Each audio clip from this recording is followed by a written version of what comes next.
Apocalipse, capítulo 1, versículo 12. E virei-me para ver a voz que falava comigo. E virando-me, vi 7 castiçais de ouro. E no meio dos 7 castiçais, semelhante ao Filho do Homem, vestido até os pés de uma roupa comprida, e cingido pelos peitos com um cinto de ouro. E a sua cabeça e cabelos eram brancos como a lã, como a neve, e os seus olhos como chama de fogo, e os seus pés semelhantes a latão reluzente, como se tivessem sido refinados numa fornalha, e a sua voz como a voz de muitas águas. E ele tinha na sua destra 7 estrelas. Fala comigo assim, 7 estrelas. E da sua boca saía uma espada aguda, afiada de 2 fios, e o seu rosto era como o sol, quando na sua força resplandece. E eu, quando o vi, caí aos seus pés como morto, e ele pôs sobre mim a sua destra, sua mão direita, dizendo-me: não temas, eu sou o primeiro e o último, e o que vivo e fui morto, mas eis que estou vivo para todo sempre. Amém. Eu tenho as chaves da morte e do inferno. Escreve as coisas que tem visto, as que são e as que depois destas hão de acontecer. O mistério das 7 estrelas que viste na minha destra e dos 7 castiçais de ouro. As 7 estrelas são os anjos das 7 igrejas, e os 7 castiçais que viste as 7 igrejas. Jesus, ele mandou as cartas para as 7 igrejas do Apocalipse. Só que antes de mandar as cartas, ele se apresentou para João. Ele se apresentou para João para que depois, através de João, ele pudesse fazer a obra que era escrever aquelas cartas para que pudesse chegar até nós. Então você percebe que a descrição de Jesus foi completa para João. Porque para João poder ser bênção para nós, primeiro Jesus precisava apresentar-se para ele. E com isso eu aprendo a primeira lição, que entendo que para que você possa falar de Jesus, você precisa primeiro ter uma revelação de Jesus. E você não precisa ter uma revelação completa, mas você precisa ter pelo menos alguma. Para quê? Para que quando você falar, você não fale apenas da teoria, você fale da prática, você fale do Jesus que te resgatou, do Jesus que proveu quando você estava na prova, do Jesus que te resgatou quando você estava nas garras do diabo. Como João foi o apóstolo que passou mais tempo com Jesus na terra, porque todo mundo aqui já tinha morrido, Paulo, Pedro, os 12 apóstolos, os 11 apóstolos já tinham morrido, e agora sobrava João, o último. Isso eu aprendo que na terra, provavelmente, quem teve a maior revelação de Jesus foi João. Por quê? Porque ele viveu mais tempo e automaticamente ele passou mais tempo com Jesus. E com isso eu entendo que quanto mais tempo você passar em oração, em busca, em comunhão com o Espírito de Deus, maior vai ser a sua revelação de Jesus. E sendo a sua revelação de Jesus maior, você consegue testemunhar com mais abrangência, porque o seu testemunho precisa estar ligado à revelação que você tem. Você não pode falar de um Jesus que prospera com autoridade se você não experimentou a provisão dele na sua vida e ele te prosperando. Não tem sentido você falar dar um testemunho de cura se você não foi o curado. Você não pode dar o testemunho de alguém. Quem tem que testemunhar do Jesus que cura e levou sobre si as nossas enfermidades, falando com propriedade, são as pessoas que foram curadas por ele. Embora, porque está escrito, a gente pode falar. Mas quem vai realmente transmitir a mensagem com vida, com poder e com autoridade, são as pessoas que experimentaram daquele poder curador de Jesus. Então a primeira coisa que eu aprendo é que se você deseja testemunhar de Jesus, primeiro você precisa passar tempo com ele para conhecê-lo, não só de ouvir falar, mas de experimentar o que ele pode fazer. Para que quando você falar com as pessoas que ele é poderoso, você possa testemunhar de alguma manifestação de poder que ele já realizou na sua vida. Quem está entendendo, diga glória a Deus. Então, quando Jesus queria usar João para escrever o resto do livro, ele se apresentou para ele durante toda a vida, e no início do livro ele terminou ali de se apresentar, com provavelmente coisas que João nunca tinha ouvido falar, porque era uma coisa nova. Então eu entendo que se Deus quer te usar para falar dele para outros, primeiro ele vai ter que falar na sua vida para você receber a bênção. Não faz sentido eu convidar pessoas para a salvação, para o Jesus que é Salvador, se eu não for salvo. Não faz sentido eu convidar pessoas para ser fiel a Deus nos dízimos das ofertas se eu não for fiel. Não faz sentido eu falar que Jesus restaura se alguma área da minha vida não foi restaurada. E é por isso que Jesus, embora tudo isso seja verdade, mas o sentido de ser testemunha precisa ser algo verdadeiro e algo experimentado. Então você esteja aberto, porque certamente existe áreas da sua vida onde você vai precisar do toque dele, e ele está disposto, disponível e desejoso de tocar, desejoso de agir e de fazer você experimentar, para que quando você for falar dele, você possa ser uma testemunha, você possa ser alguém que diga, não, eu não ouvi falar que ele faz, ele fez na minha vida. Eu não ouvi falar que ele tira uma pessoa do mundo e transforma em alguém que toda semana quer estar na igreja. Isso aconteceu na minha vida. Eu tinha prazer nas coisas da terra, hoje tenho prazer nas coisas do céu. E quando você fala disso, uma pessoa que ainda tem prazer nas coisas da terra, ela vai sentir que o fogo do Espírito Santo vai arder no coração dela. Por quê? Porque ela está recebendo não uma informação. Porque se for do testemunho de alguém, é informação. Mas quando você fala do que ele fez na sua vida, é um testemunho. Quem está entendendo a diferença, diga glória a Deus. Então você precisa desejar conhecer Jesus na prática. Você precisa desejar experimentar aquilo que ele faz e aquilo que ele pode fazer, para que na vida de outras pessoas você possa ser uma testemunha fiel, que fala daquilo que ele é capaz de fazer, mas não só é capaz, mas que ele já fez na sua vida. E a Bíblia mostra que João recebeu uma revelação completa, porque ele iria agora entregar uma revelação completa. Então, este é o primeiro ponto. Então, João, agora nós vamos entrar agora na primeira igreja do Apocalipse. Nós vamos aprender qual foi a mensagem de Jesus para a igreja de Éfeso. Quando diz aqui anjo, está falando o líder, o pastor, a autoridade sobre a igreja. Eu vou ler Apocalipse capítulo 2, versículo 1, que diz assim: escreve ao anjo da igreja de Éfeso, diz, aquele que tem na sua destra as 7 estrelas e que anda no meio dos 7 castiçais. Conheço as suas obras e o teu trabalho, e a tua paciência, e que não pode suportar os maus, e puseste à prova os que dizem ser apóstolos e não são, e os achastes mentirosos, e sofrestes e tem paciência, e trabalhaste pelo meu nome e não te cansaste. Tenho, porém, contra ti, que deixaste o primeiro amor. Lembra-te, pois, de onde caíste, e arrepende-te e pratica as primeiras obras, porque senão brevemente a ti virei e tirarei do lugar o teu castiçal. E se não te arrependeres, tenho, porém, isso, que odeias as obras dos nicolaítas, as quais eu, Jesus, também odeio.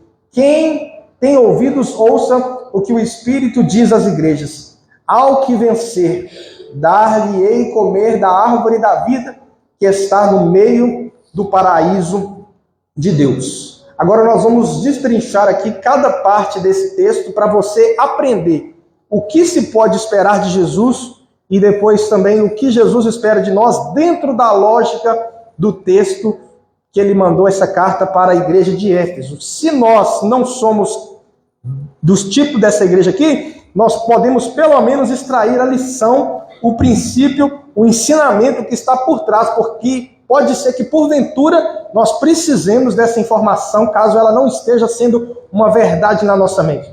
A primeira coisa que eu aprendo é que o texto diz que Jesus se apresenta aqui como aquele que tem as 7 estrelas nas suas mãos. Lá no versículo anterior, está dizendo o que significa 7 estrelas. Ele tem as 7 estrelas nas mãos e ele anda no meio dos 7 castiçais. O que é ter as 7 estrelas na mão? O versículo 20 do capítulo anterior diz: as 7 estrelas são os anjos das 7 igrejas. E os 7 castiçais que viste são as 7 igrejas. Então o anjo é o líder da igreja. O que eu aprendo com isso? Jesus está dizendo que ele tem nas suas mãos o líder da igreja. Agora eu pergunto para você, será que ele tem também nas suas mãos o povo da igreja? Sim ou não?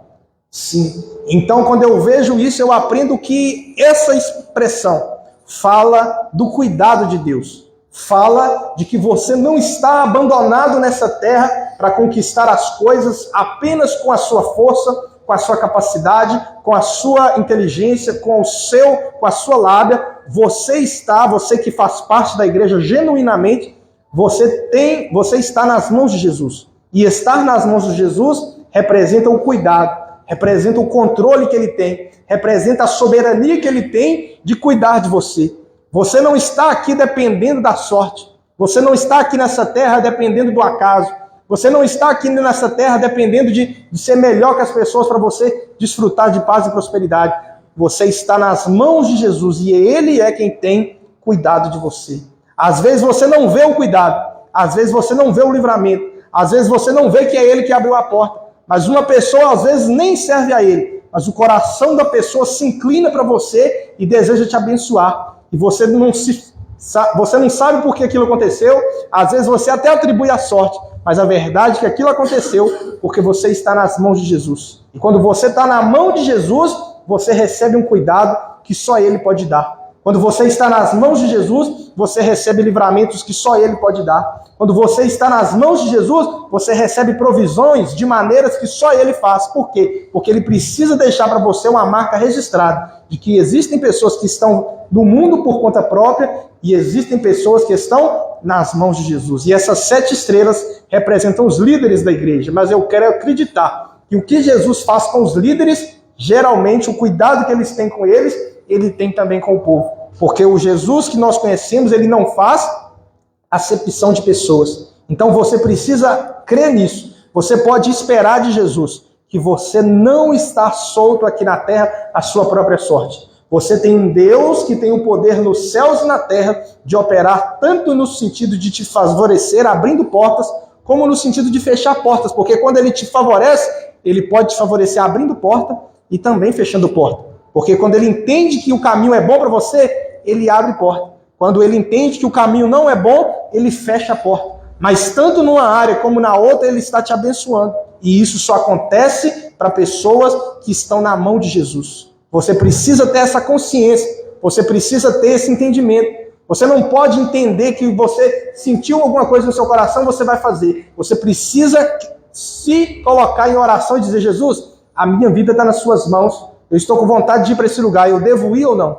Porque uma pessoa que simplesmente deseja ir, aparece uma oportunidade e ela fala de ir, ela está querendo dizer assim: a minha vida está nas minhas mãos. Eu decido, eu escolho, eu faço, acontece. Mas uma pessoa que tem as vidas nas mãos do Senhor Jesus, ela até vai, mas ela primeiro coloca na presença de Deus em oração. Por quê? Porque ela sabe que ela é uma estrela de Jesus nesse sentido aqui, que está nas mãos dele. Uma pessoa que está nas mãos de Jesus não casa com quem quer, não viaja, não muda de cidade quando quer, não faz as coisas do jeito que quer. Ela até vai, mas ela vai debaixo de oração, porque ela sabe que a vida dela não é mais dela, a vida dele não é mais dele. Aquilo que ele é na terra, ele antes de ser salvo era escravo do diabo. Agora que é salvo, é servo do Senhor. Então em nenhum momento nós, na humanidade, somos chamados, para viver por conta própria. Todas as pessoas, elas vão estar ou debaixo do príncipe das trevas, ou debaixo do príncipe da luz. Como nós todos que estamos aqui reunidos cremos que estamos debaixo, nas mãos do Senhor Jesus, debaixo da sua autoridade, nós precisamos agir de maneira correspondente. Nós precisamos agir de maneira que as pessoas possam olhar para a nossa vida e dizer: fulano de tal está nas mãos de Jesus. Fulano de tal, ele tem um Senhor sobre a vida dele. As pessoas agem assim, mas ele age de outra maneira. Por quê? Porque ele não é livre para fazer tudo o que quer, a hora que quer. Ele coloca as coisas em oração. As outras pessoas gostou, namorou, casou. Ele não, ele e ela oram a Deus para ver se é de Deus. As outras pessoas, aparece uma oportunidade de ganhar mais, elas largam o antigo emprego e vão para um melhor. As pessoas que estão nas mãos de Jesus, ainda que elas tenham que ganhar menos, elas perguntam, elas oram, elas procuram sentir se é de Deus para a vida delas. Por quê? Porque não é sobre ganhar mais, é sobre estar nas mãos de Jesus. Porque quando você está nas mãos de Jesus, você pode até ganhar menos, você pode até ter menos sucesso diante dos homens, mas você terá sucesso diante de Deus. Os homens podem te chamar de bobo, mas Jesus vai te chamar de bem-aventurado. Então essa consciência de que você está nas mãos de Jesus tem que trazer para você um senso de propriedade, de que você não é dono do seu próprio nariz e que você tem um Deus nos céus que cuida da sua vida, que quer te dar livramentos, que quer te colocar em posições diferentes às vezes daquela que você mesmo desejou. E se você esperar isso, você pode ter certeza que Ele não vai te desapontar. Eu não estou falando de ficar sem fazer nada e só fazer quando ouvir. Eu estou falando de pelo menos orar, de pelo menos colocar as decisões importantes em oração para que Deus ele possa te direcionar, seja por meio das circunstâncias, seja por meio de uma voz, seja por meio de paz no seu coração, mas você precisa viver como alguém que tem Jesus como Senhor da sua vida. Eu lembro que em 2012 nós fomos lá no Rio de Janeiro para tentar o visto para os Estados Unidos. E eu e alguns amigos fomos, só que nessa época eu já estava na igreja. E eu falei, Jesus, só deixa a porta abrir se for da tua vontade. Da minha vontade eu não tinha dúvida que era, mas da vontade de Deus eu tinha dúvida se era. Então eu falei, eu estou indo porque eu não sou capaz de ouvir a sua voz, de ter uma certeza, então eu vou me mover. Mas eu orei a Deus e pedi para ele, só deixa a porta abrir se for da tua vontade. Se eu não me... Aliás, a primeira vez foi em 2010. Durante a Copa do Mundo de 2010, os times jogam amistosos. E o time do Cruzeiro ia jogar lá nos Estados Unidos durante a Copa de 2010, para o time não ficar parado, aí eles saem para fazer jogos amistosos. E o dono do time que ia receber o Cruzeiro lá em Boston era irmão da mulher que era dona da escola de inglês onde eu era professor em 2010. E aquilo nós somos com a carta do Cruzeiro. Nós somos com a carta na mão, assim, de que nós éramos chamados para ser o tradutor da delegação. A lógica humana é que não tinha como negar o visto. A lógica humana é que não tinha como eles disserem não, porque você ia junto com os jogadores ali para tentar o visto, com a carta, com o time, com tudo. Só que eu falei, Deus, só deixa a porta abrir se for da sua vontade. Muita gente conseguiu. Os jogadores conseguiram, a comissão técnica conseguiu, mas nós que íamos como tradutores não conseguimos. Por quê? Porque a minha vida está nas mãos de Deus. E no ano seguinte, aliás, foi 2010, em 2013, no final de 2013, eu mudei para cá, e no começo de 2014, nós abrimos a igreja aqui, e esse ano fez 10 anos que nós estamos pregando a palavra de Deus em Marilade. Por quê? Porque a minha vida está na mão de Deus. A lógica era dar certo. Mas por que não deu certo? Porque tem um Deus no céu que está tanto ali para abrir porta como para fechar porta. E quando ele abre porta, é porque é bênção. E quando ele fecha a porta, é porque aquela porta não é para você. E lá na frente você entende que aquilo era melhor. Nós voltamos de lá triste, nós voltamos de lá magoados, gastamos um dinheiro, mas depois de alguns anos eu tive a oportunidade e o privilégio de batizar o meu pai, de batizar a minha mãe, de batizar pessoas, se eu não me engano, foram até agora umas 55 pessoas desde o começo, né? Por quê? Porque Deus, ele está no controle, você está nas mãos de Jesus. Fala para a pessoa do seu lado assim, você está nas mãos de Jesus. Fique em paz. Eu estava com fulano, não deu certo. Se não deu certo, é porque não tinha que dar. Eu tentei ir para os Estados Unidos e fui preso e voltei. Se fosse de Deus para você ir, acredite, ele daria ordem aos seus anjos para te favorecer e você chegar lá. Quem está entendendo, diga glória a Deus. O mais importante não é conseguir alcançar os objetivos. O mais importante é estar no centro da vontade de Deus. Quem está entendendo, diga glória a Deus. A segunda coisa que eu percebo que ainda está no versículo de número 1 é que Jesus é aquele que anda no meio dos 7 castiçais. As 7 estrelas eram os 7 líderes, que representam o povo. E os 7 castiçais são as 7 igrejas de maneira coletiva. E Jesus, aqui nós lemos só a primeira, mas quando você vai ler as 7, você vê que Jesus fala elogios, parabéns, veja o seu trabalho, conheço as suas obras, a sua paciência, o serviço que você está prestando. Aí tem hora que Jesus vai e fala o defeito. Tenho, porém, contra ti que deixaste o primeiro amor. Aí nas outras igrejas ele vai falar o defeito de cada uma delas. Só que tem um detalhe. Na hora de se relacionar, o texto mostra que ele anda no meio dos 7 castiçais. O que eu aprendo com isso? Que o coração de Jesus, a seu e ao meu respeito, ele não está disposto e disponível baseado nos seus defeitos e nas suas qualidades. Porque quando você lê as 7 igrejas, você vê que tinha gente boa, tinha gente ruim, tinha gente que alegrava o coração de Deus, tinha gente imatura que dava mais problema do que solução, mas quando Jesus iria andar, ele andava no meio dos 7 castiçais. Isso representa que o coração dele para conosco não é um coração que escolhe se relacionar com quem é melhor. No coração dele, ele está disposto a agir na vida de todos os crentes. A diferença está no coração dos crentes. Quem tem mais interesse, busca mais. E quem busca mais, recebe. Então, quando você vê uma pessoa tendo de Deus oportunidades, portas abertas, experiências espirituais, entenda que não é porque Deus teve com aquela pessoa algo especial. É que aquela pessoa escolheu dar prioridade para as coisas de Deus. Porque na hora de escolher com qual igreja Jesus ia andar, ele andava no meio dos 7 castiçais. Ele operava no meio de todas as igrejas. Ele queria usar no ministério gente de todos os tipos. Ele abria as portas de emprego e fechava para pessoas de todos os tipos. Ele liberava dons espirituais para todos os tipos de crente. Quem recebia era quem valorizava. Na cruz do Calvário nós sabemos que Jesus tinha um ladrão à sua direita e um ladrão à sua esquerda.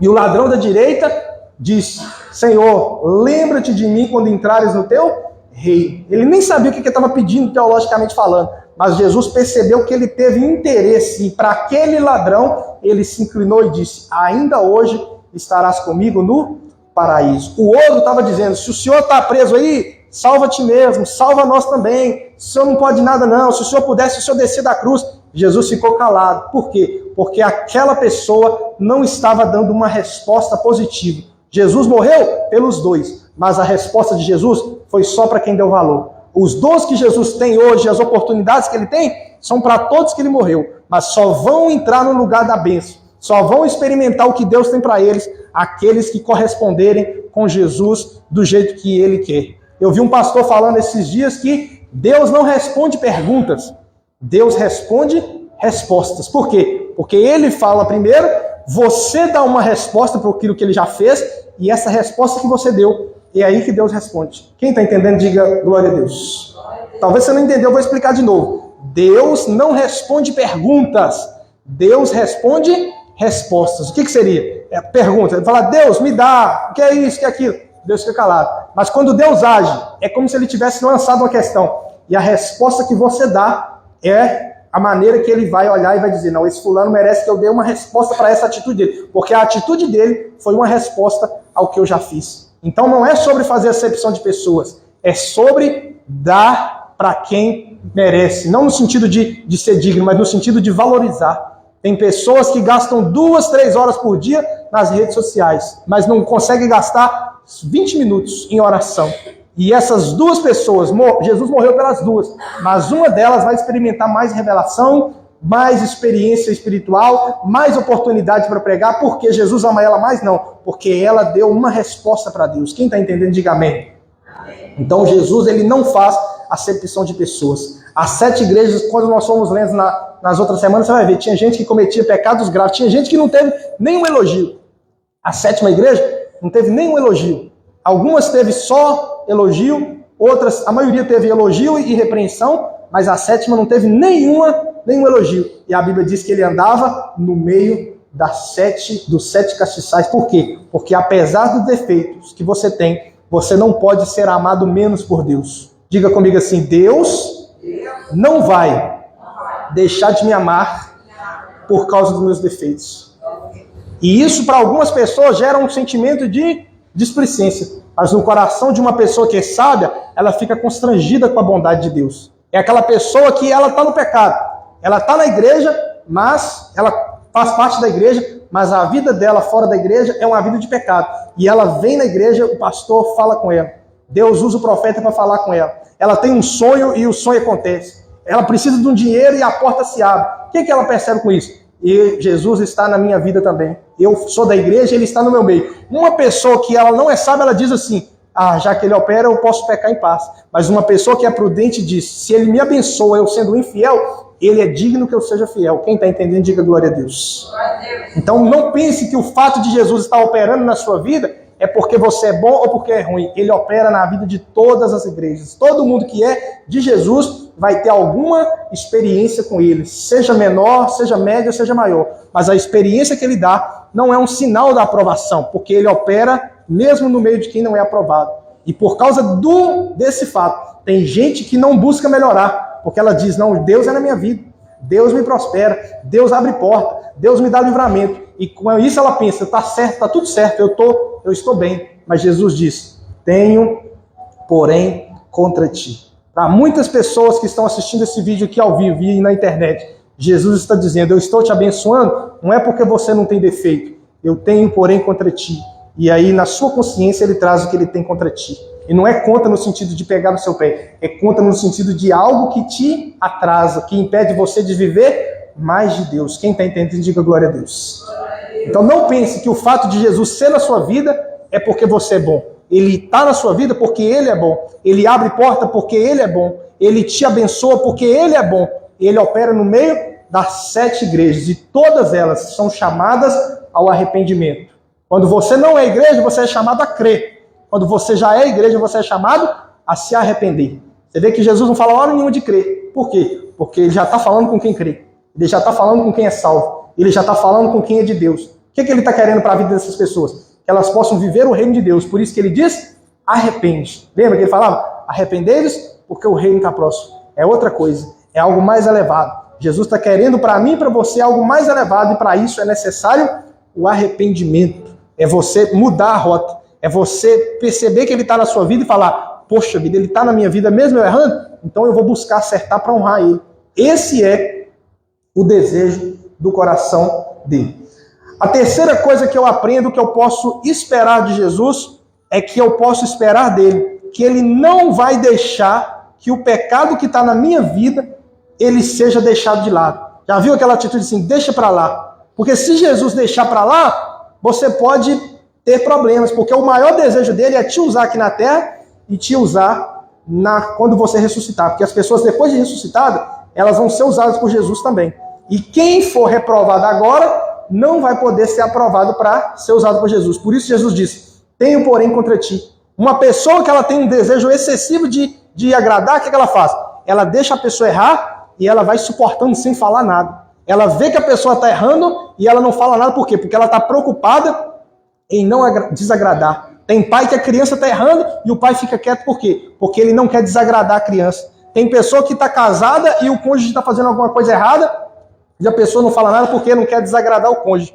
E se você pensa que Jesus vai ter esse mesmo procedimento, ele não vai ter. Porque se tem algo que você está fazendo que ele não está agradando, ele não vai dizer, eu entendo o seu coração. Ele não vai dizer, eu sei que você é fraco. O que ele vai dizer é, tenho, porém, contra ti. Vai, não peques mais. A palavra dele é sempre arrependei-vos. Nunca essas palavras de o importante é você ser feliz. Você não vai ver na Bíblia em lugar nenhum Jesus dizendo, olha fulano, o importante é você ser feliz.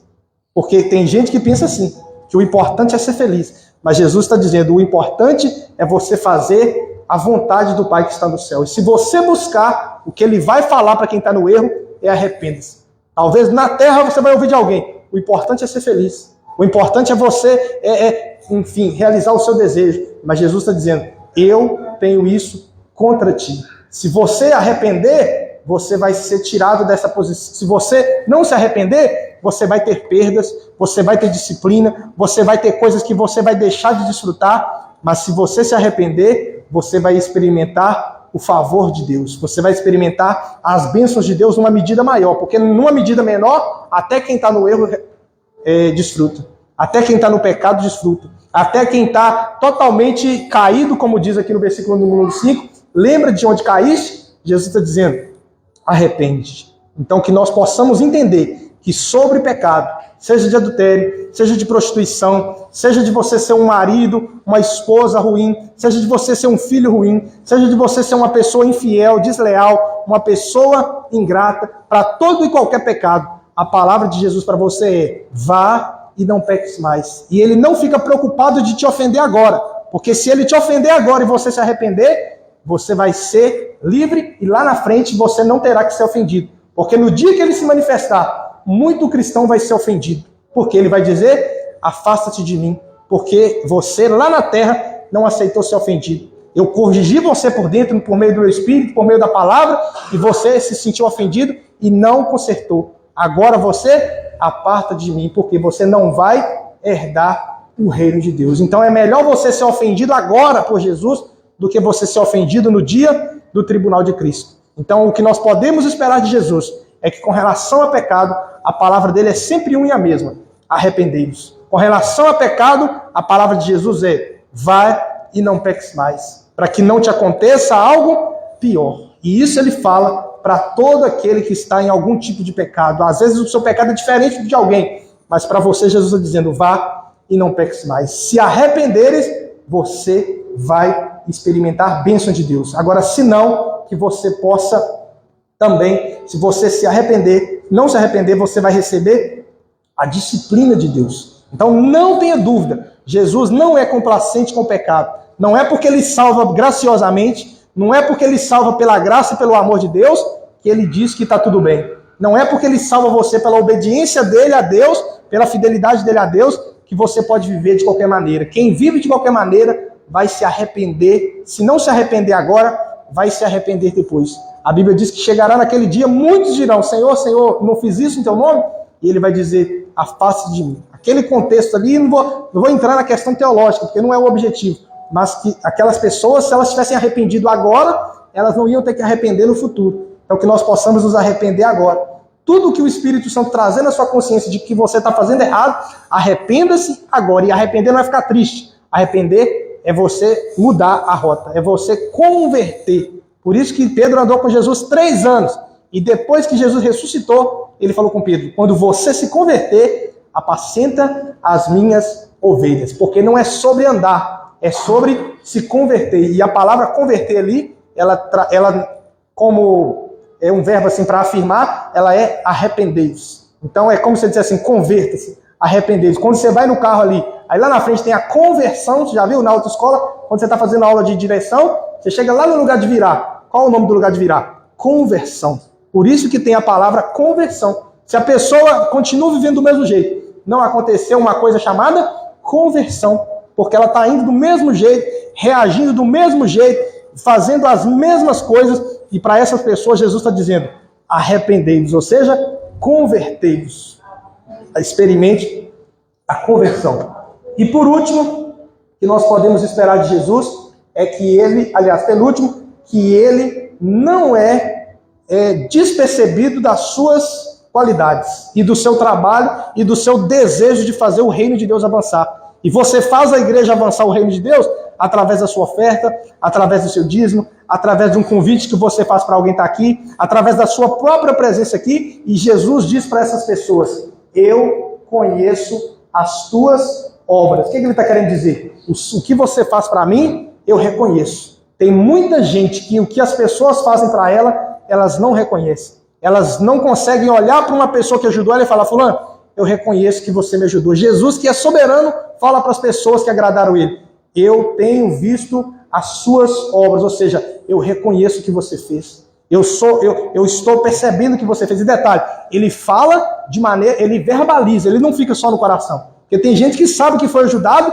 e tem consciência, mas não consegue abrir a boca e falar: fulano, muito obrigado pela porta que você abriu, muito obrigado pelas ajudas que você me deu, muito obrigado pelas vezes que você me socorreu. No dia que a pessoa erra com ela tem coragem de falar. Depois de a pessoa já ter ajudado ela 10 vezes, na 11ª, aí ela não falou nada, na 11ª ela tem coragem de falar. Por quê? Porque ela não tem esse coração igual ao de Jesus. Jesus, quando você serve ele fala: conheço as suas obras, estou vendo você sendo fiel, estou vendo você indo na igreja, estou vendo você rejeitando o pecado, estou vendo. Isso é uma característica chamada reconhecimento. Fala comigo assim: reconhecimento. Que nós possamos ter ter essa característica. Se tem alguém que foi bênção na sua vida, fale para a pessoa, fulano, eu reconheço o que você fez. E detalhe, se você tiver o poder, recompense a pessoa, porque o último ponto aqui é esse. Jesus ele vai recompensar as pessoas que ele reconhece. Então que nós possamos ter esse desejo de prosperar, para que você possa recompensar quem te ajudou.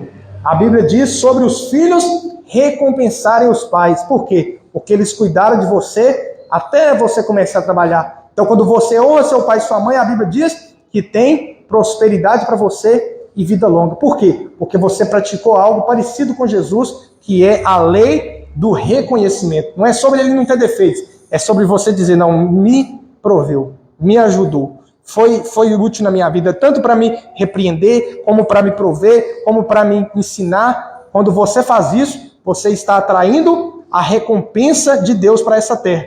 E por último, no versículo de número 7, o texto diz, quem tem ouvidos, ouça o que o Espírito diz às igrejas. Ao que vencer, dar-lhe-ei comer da árvore da vida, que está no meio do paraíso de Deus. Eu não vou entrar aqui na parte teológica disso aqui, porque não é o ponto de hoje, mas o que eu quero tirar aqui para você é, Jesus, ele está dizendo, se você for fiel, eu tenho uma recompensa para você. Então quando você aqui hoje vê alguém que está sendo fiel com você, sempre que você puder, recompense essa pessoa. Se você puder, tiver condição, às vezes com pouco, mas não deixe de aproveitar uma oportunidade de recompensar as pessoas que você percebe que Deus colocou no coração delas te favorecer de alguma maneira. Porque se você não o fizer, você está sendo ingrato. Mas quando você faz, você está se parecendo com Jesus. Jesus faz duas coisas. Primeiro, ele reconhece verbalmente, ele fala com a pessoa. Fulano, eu estou vendo o seu trabalho. A pessoa fazia o trabalho para Jesus e Jesus dizia, eu estou vendo o que você está fazendo para mim. O que ele está querendo dizer? Eu sou uma pessoa grata. Eu sou uma pessoa que reconhece. Se você trabalhar para mim, tem galardão. Se você trabalhar para mim, tem recompensa. Por quê? Porque Jesus é grato. Que nós possamos, como discípulo dele, ter a mesma característica. Sempre que você avançar, perceba se tem alguém que já te ajudou para desfrutar do bem que você está experimentando. Às vezes é pouco que você vai poder fazer. Não é sobre fazer muito. É sobre fazer, no mínimo, o necessário e suficiente para representar a sua gratidão. Como Jesus pode muito, ele vai dar muito. Ele diz, vai comer da árvore da vida, vai reger as nações, é muita coisa. Por que ele vai dar muito? Porque ele tem muito para dar. Mas às vezes você não tem muito para dar, mas você foi ajudado por alguém no passado. Talvez com o pouco que você tem, com o seu tempo, com o seu dinheiro, você pode servir essa pessoa no sentido de gratidão. Não é no sentido de pagar, é no sentido de retribuir. Quando você trabalha para o patrão, ele te paga, ele não te retribui. Mas quando você faz um favor para alguém e a pessoa faz para você, ela está te retribuindo. Toda pessoa que ela tem o hábito de retribuir alguém que ajudou ela, aquela pessoa vai querer ajudar de novo. Agora, aquela pessoa que você ajuda ela nunca faz nada para você. No dia que você precisa dela, ela não pode te ajudar, você está dizendo, ela está dizendo assim, eu não sou grato, não reconheço o que você fez, e aí quando ela precisar de você de novo, só se você for muito generoso mesmo para você ajudar. Agora, o fluxo natural das coisas é, a gente tem prazer em abençoar quem é grato, quem reconhece verbalmente e quem, quando a gente precisa, nos vale, nos serve. Quem está entendendo, diga glória a Deus. Então, que você possa carregar essa característica de Jesus. Primeiro, reconhecer as pessoas que Deus usou para te abençoar. E detalhe, fale com elas, não fica só no coração. E quando você puder, ajude aquela pessoa. Faça o que tiver ao seu alcance para servi-la num ato de retribuição por aquilo que ela fez na sua vida.